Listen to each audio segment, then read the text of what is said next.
Hi folks, it's Charlie. I'm here at Horton Community Farm to make this video for the Mindfulness Garden email to go out.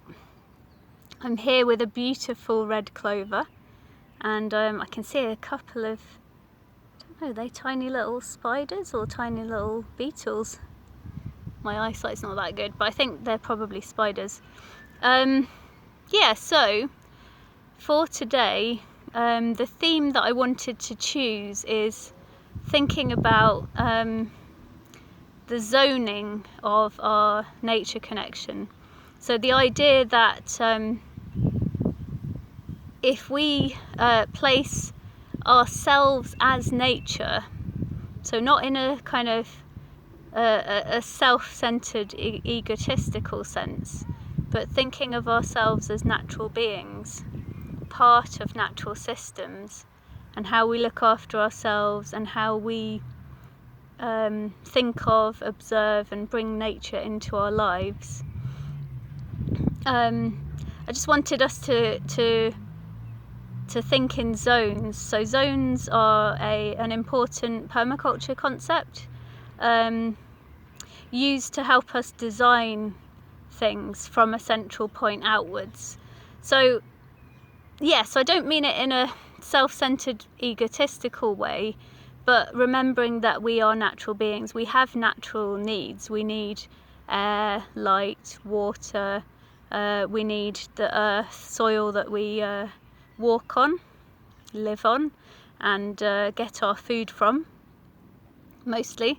I know there are some indoor systems now, but they still rely on nutrients and water and light. So the idea of placing ourselves and our needs in the middle of these systems and thinking about how we interact with, with other elements in natural systems, and also from a well-being point of view, how we can bring that into our daily lives, especially and our awareness, especially for people who are still inside at the moment. Some people may still be shielding, and I know that is ongoing for some people for some time, and for others who are starting to be outside in society more, leaving the home, leaving the house or the flat to be outside and to be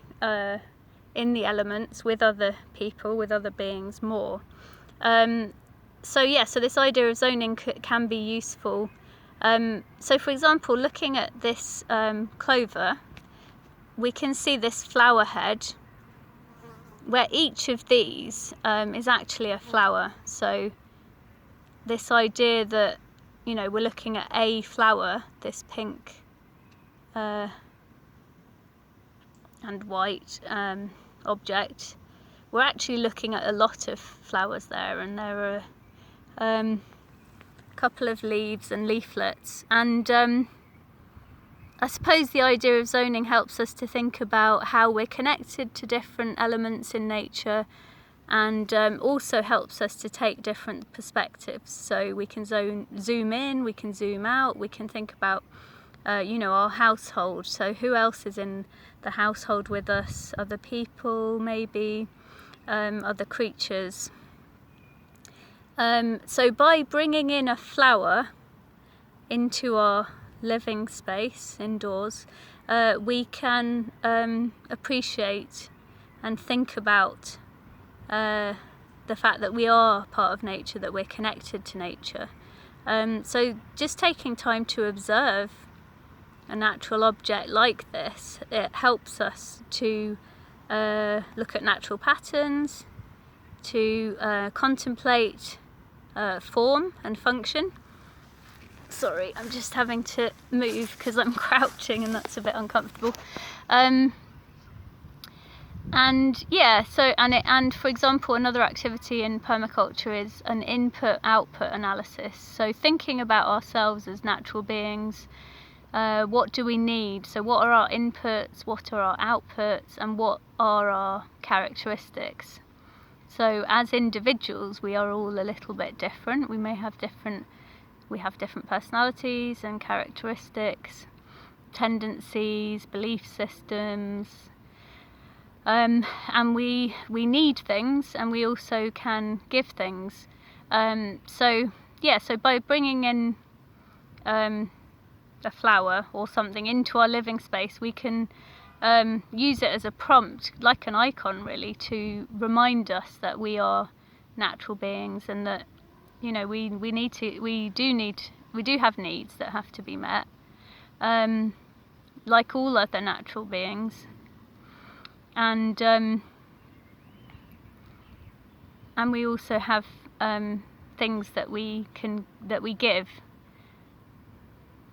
So, for example, this flower or clover flower head has gives pollen. So we very often see bees coming to clover. Bees particularly love clover, and then sometimes we will find clover honey because someone may be keeping bees in a clover patch and then harvesting it. So I guess the purpose of today's video is to think a bit about the zones that we live in, think about how nature is part of our indoor space and how it can be a prompt to remind us of how we're part of living systems, natural systems, how we connect to others. So perhaps you have a windowsill, or you have a yard space or a garden, and again thinking about how you interact with that space. I find that this practice of thinking in zones from your own space that you spend the most time, it could be work as well, or other spaces. Some people might be spending time in the park, or other natural spaces. Nature has taken on a much greater significance for many more people recently because of the fact that we have fortunately been allowed out to exercise, and most people have taken advantage of that, and then really shown appreciation for the natural world. And so I suppose what I wanted to say was that gratitude is very closely linked to this idea. We are totally reliant on these natural systems, and humans are part of it, and how we are part of it is so key. So giving thanks, being grateful for having our needs met, from the basic to very complex. I think seeing plants and animals, as things is very problematic. If we don't see them as living beings, then we end up having a destructive approach to them. So one activity that can be useful is drawing circles. Zoning in permaculture is often used to design your landscape, and we could perhaps look at zoning our nature connection. So if you on a piece of paper draw concentric circles, so a circle in the middle, and that's you, wherever you spend time in your house or home, wherever that may be, and from there you've got your maybe a family or household, and then groups of people that or sometimes meet with. I know at the moment it's trickier, but things like going to the park to meet people, other places that you go in nature, I suppose is what I'm talking about.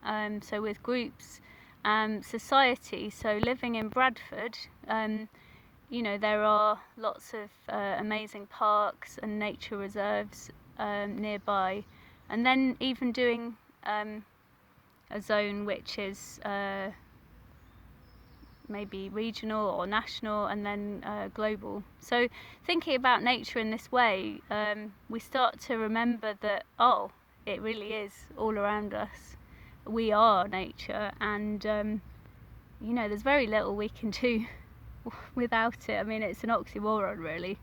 So learning to integrate ourselves again, and to stop seeing ourselves as so separate. This is really the goal of nature connection, so that it becomes second nature. Funny that's a phrase. Yeah, so maybe have a go at the exercise. I'll do my best to draw it out when I get home, and I'll post it with the video. Okay, thanks for listening. Stay well, stay connected, and yeah, give thanks as often as you can to this wonderful nature that's all around and in us. Peace.